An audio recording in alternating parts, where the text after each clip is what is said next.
Hey guys, this is Kyle at Projection Hub, and today I'm going to be showing you how to write a business plan that is lender ready for a photography business, a videography business, and that can look a lot of different ways. Maybe you're hiring additional shooters, or maybe you're just focusing on one of those disciplines, or maybe you're doing weddings, or maybe you're doing studio photography.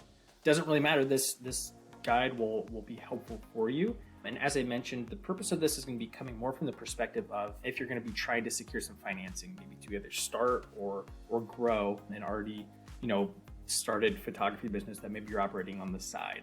And so I'm going to be using this template, this free business plan template. You can get it in the description of the video down below. I'm going to be walking through an example business plan, and I'm going to be pointing out different components that I think are vital to increase your likelihood of getting approved for financing if that's your end goal. If it's not your end goal, this is still going to be a helpful guide. The business plan is still geared for anyone that's looking to write a business plan. And the main way we're going to do that is I'm going to focus on 5 key points that I believe are the 5 most important parts to be approved for financing. So, what makes me credible enough to be able to do this? So before my time with Projection Hub, I spent 7 years as an SBA lender. So working with business owners on their loan applications for SBA loans that included photography businesses. And so have read several real photography business plans and help put together loan packages for their applications. And at Projection Hub, we've actually helped more than 50,000 small businesses create the projections for their business, including hundreds of photographers and videographers. So that's kind of where the experience is coming from in this video. If at any point you find the content helpful, please give it or even give it a comment on the video. That's really helpful for us as a fellow small business. And if you like additional content just about running a business, growing a business, doing financial projections, subscribe to the channel. And I think you'll find more content to be helpful there. So without further ado, let's go ahead and jump in. So jumping in here initially, why are business plans important? And I don't say this to sound cliche, but the purpose of your business plan isn't to explain the industry to whoever it is that's reading your business plan, especially if that's like a lender. The purpose of your business plan is to demonstrate your specific plan, your specific path to achieving the goals that you set out to, and ultimately being able to repay the loan if you're borrowing a loan, or maybe returning an investor a return on the money that they put in. So your business plan shouldn't just be filled with educational fluff. It should be filled with important details specific to what goals you plan to hit, how you plan to hit them, what numbers those are going to look like. And so we'll get into those details. Now, a quick overview of the structure here. You can kind of see, even just in this table of contents, the general flow that we're going to go through. Now, your business plan doesn't have to contain these exact parts. This is kind of a general, structure. There might be sections that make more sense for you, sections that make less sense for you, but I will point out, what I think are kind of the key sections you want to include. So one of the first things I want to point out is you will notice, this business plan isn't super long. Now, I think it's a myth that a lot of people think their business plans have to be really long, or the longer they are, the better they are. And I actually would argue the opposite of that. During my time as a lender, if someone handed me a 50-page business plan, there was no way I was going to read all of that just because of time. There's a lot of different applications and business plans to review. And so that creates a risk for you as the business owner that key details are going to be missed. And so the shorter you can make that, you don't want it to be 4 pages long, but if you can keep it in that 10, 15, 20 page length, then you can really focus on the key details, and those are less likely to be missed. And so you can kind of see here and out of the box, this is around 20 pages. Another thing I'll point out is the financial projections make up a pretty significant component of that. Now, the narrative is important, but for a business like photography or videography, it's not a novel concept. That's not to downplay the importance of the business. It just means there is less education necessary, so you can focus on the key details, the financial details, rather than having to spend valuable real estate doing that coaching or that education component. And obviously, we're a little biased, but the financial projections we think are by far the most important part of the business plan. We'll get into that a little bit more as we go. So let's go ahead and start kind of scrolling through here. And this initial section, your executive summary, think about this as kind of like the cover letter to a resume, if you're applying for a job. So you don't have to put everything in here, but probably 1 page maximum some key important details. One thing that's not in here that some business owners like to do is maybe put like a little financial snapshot. That might be, your total startup costs, what kind of funding you're seeking. Like if this is going to a lender, maybe you want to come out right out of the gate and say, this is the financing we're going to require, and this is how much we've already secured. Here's how we'll use the funds. You could include that in here. But yeah, just kind of a quick introduction to the business, the high level points. Company description is a little bit of an extension of the executive summary, but here you're going to get into a little bit more of just like the personality of the business, the characteristics of just describing, you have the company history. So this might be like the founder story, keep that short. Legal structure, what makes your business unique? What's your secret sauce? And who are you ultimately targeting? That's kind of a good makeup of the description of your company. So coming along here to the market analysis, and this will bring us to key point number 1. But here you can see kind of just a general, now this isn't the Shark Tank market where you're like, there's 27 billion, dollars to be made in the photography business. This is like your, attainable, touchable local market is kind of what you're describing here. So if you understand any of those trends, who are your direct competitors? You can list them by name. You don't have to list all of them, but maybe which businesses represent the type of photography studio or videography, studio that you are going to also be trying to serve those same customers. And key point number 1 is not only do we want to describe in general what your market opportunity is, but we want to try to give some specific examples to demonstrate that there is actually room in the market for an additional photography business. And so you might be wondering, how can I do that? Well, here's a few examples.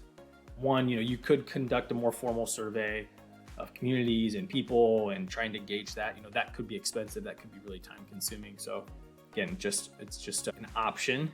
Here you have analyze existing photography businesses. So maybe a better way to understand this could be, maybe some photographers, and you could talk with them to find out like, how busy are they? Are they booking out a whole year? That might give you an indication of every photographer and you talk to is really busy. There's probably demand. There's probably room in the market. And then maybe a more tangible example that I'll even just show you right here, perform some keyword research. So I'm going to go to Google's Keyword Planner tool. This is a free tool.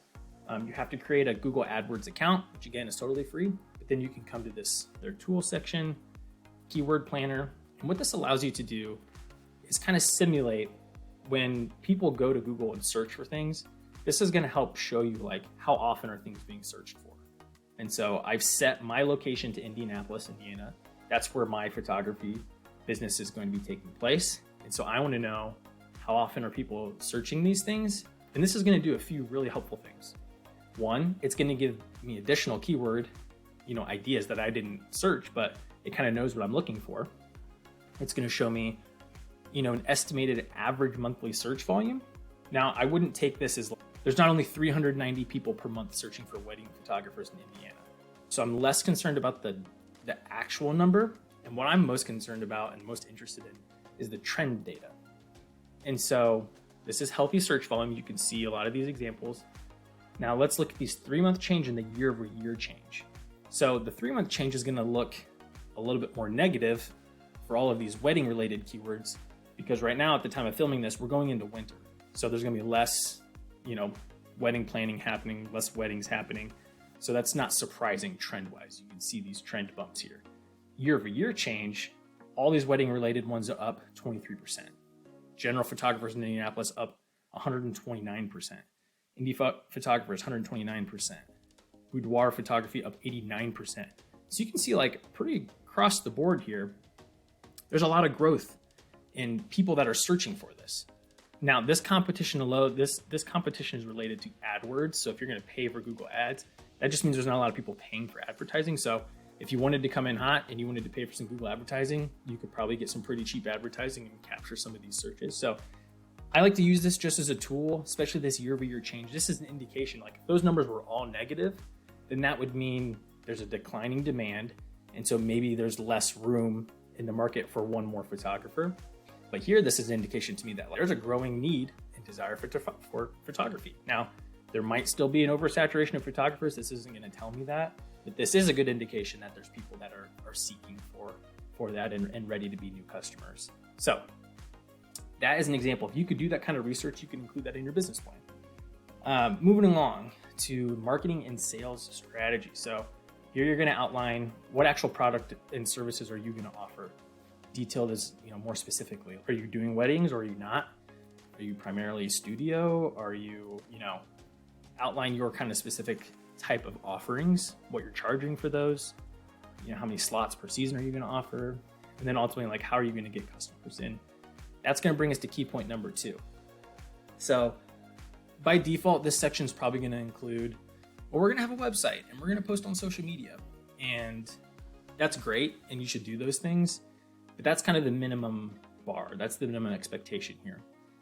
What's really going to make your business plan shine is what's called a demonstration of traction. That's kind of a tech terminology, but anything you can do to show like real proof, real momentum, especially if you're applying for financing, that's going to go a really long way. So rather than just saying, I haven't done anything, here's my business plan, I'm going to open up and people are going to come to my business, that's not going to instill a ton of confidence. But let's look at some of these examples. Prior to launch, could host free workshops and start getting your name out there. Collaborate with local businesses and influencers. I really like these 3 here at the bottom. Collect a pre-launch waiting list of customers and families offering discounted shoots for the first year, right? So that's kind of like you're setting up yourself for once you officially launch, you have a list of clients already. Example number 4, as I mentioned at the beginning of the video, it's very common for photographers to start shooting as a side gig or as a hobby. And so maybe, how much business have you already done? Do you already have some families maybe that are regulars that book, every year or every season to do some photography? Even if it's not a ton, maybe it's 10 grand a year, right? That's still traction. Include that in your business plan. That shows demonstration of experience, that you have some contacts, you have some relationships. And then I poked fun a little bit about building, posting on social media, but I guess I do mean if you could build a little bit of social following, like if you're doing photography kind of as a side gig and you're putting all that on social media and you're building a little bit of a following and that's generating additional shoots, include information about that in your business plan. It might sound silly, but that data, even if it's small, actually shows experience and effort and hustle. Your loan officer is really going to appreciate that. So include that in here. All right, moving along to operations management. So, there's important things in here, like you're saying, like your equipment, and are you going to have a studio? Maybe you're not. Maybe you're just going to go and shoot on site at different locations. Talk about your team here. If you're planning to have additional shooters or, maybe admin help, or maybe it's just you, or however you're planning on doing that. Maybe you're only just hiring the day of, big shoots or a wedding to have some hourly employees to help you execute that. Outline your plan here. But the main thing you want to take away from this section is demonstrating relevant industry experience. So if that's you, or so maybe you have the example here brings invaluable experience to Cinescape with extensive knowledge of photography, videography, business management. So basically want to outline, prove to your, let's say lender in this case, that you know what you're getting yourself into, you know what you're doing, and also you might have someone on your team that knows what they're doing. So if you lack a certain skill that's really vital to this type of business, maybe you are supplementing that with a partner or a key employee that's really good at a certain area, right? So if maybe you've done photography, but you've never done videography and you'd really like to offer video services, you should probably include, like, I'm going to have my friend join the business that's an expert in videography, and that kind of opens up a whole section of the business for us. So really just make sure you outline that. You know what you're getting yourself into, you know what you're doing, you have that experience. All right, moving along, and this is kind of the big one, and this is the financial projections. And so you can see here we've got a breakdown of our startup costs, how those funds will be used. So again, when I'm saying startup, this doesn't necessarily mean maybe I've never taken a picture before, but maybe this means we're shifting from, I did this on the side and now I'm like officially launching the business, trying to get some financing, get more equipment, hire an extra person, however you want to explain that. So this is a breakdown of the use of the funds. Like, you're going to get a loan, how is that loan going to be used? And then I'm outlining revenue projections. So here you can see kind of like summary of for 5 years out, some of the key high level financial data is how many weddings are we estimating, other services that we're planning to do, some expense costs in there, some key financial ratios that we're planning across that, an outline of our monthly recurring expenses.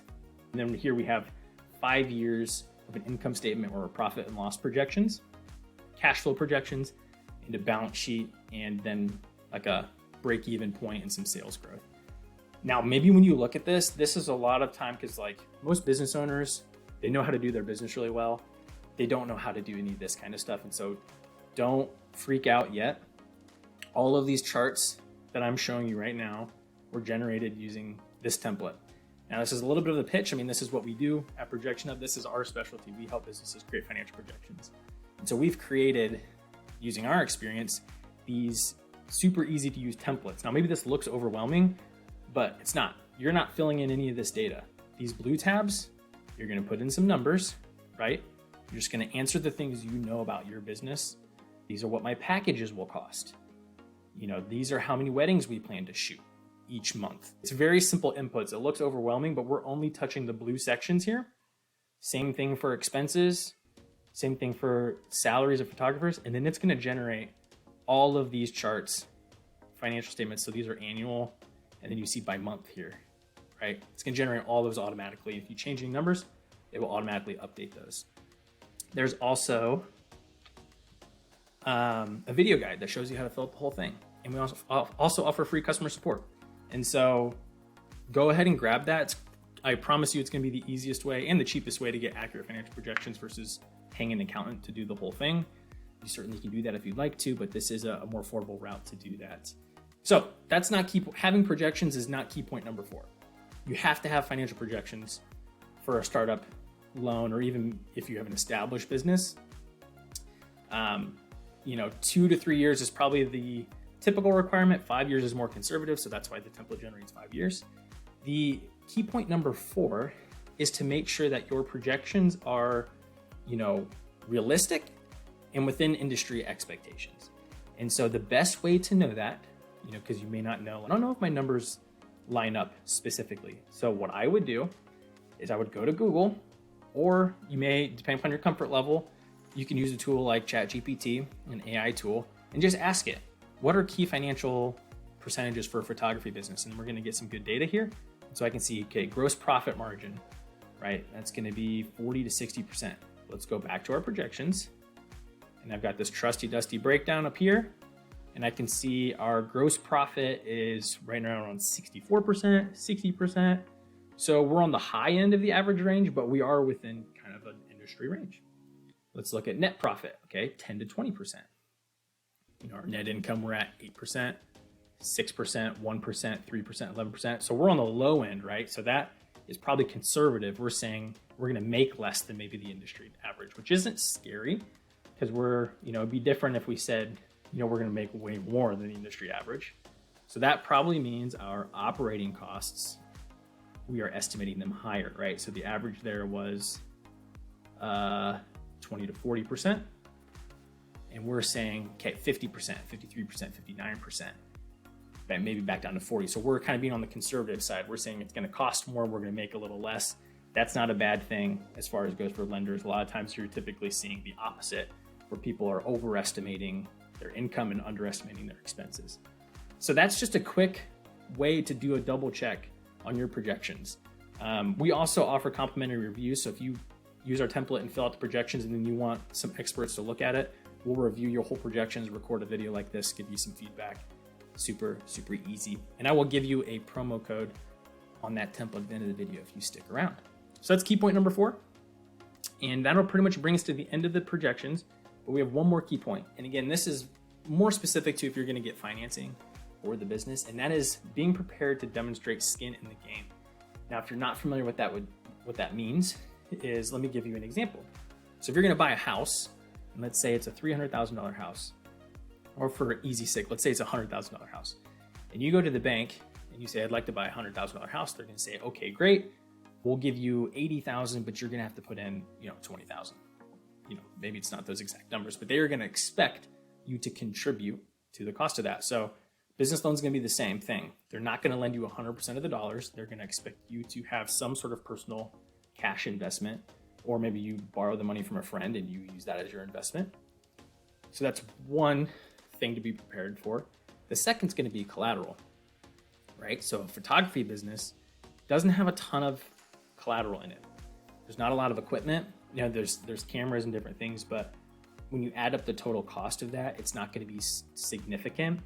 And those things aren't going to hold a lot of value. Typically the bank is looking for things that have titles or deeds. So like free and clear cars, homes.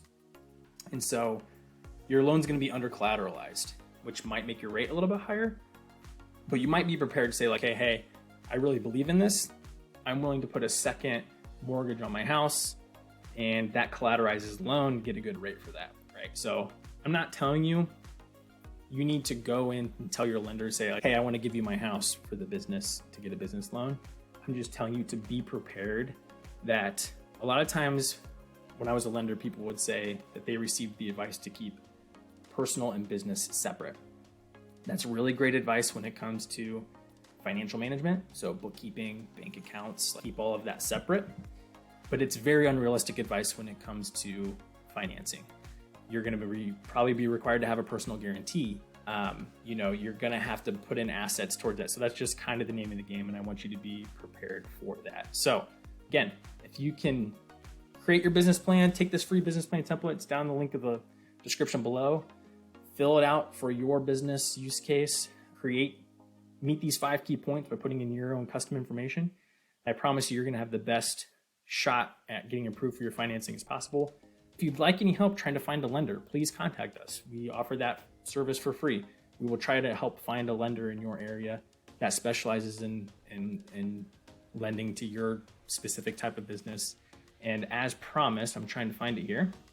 If you use PH20BP, that'll get you 20% off that template. The template's already less than $100, so it's not expensive. Free support, free reviews.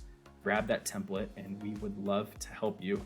So if this video was helpful for you, please give it a thumbs up, subscribe to the channel if you'd like, reach out at support@projectionhub.com if you have any questions about the template or need help with the template, and we would be happy to help with you. So wish you the best of luck, and we'll see you in the next one.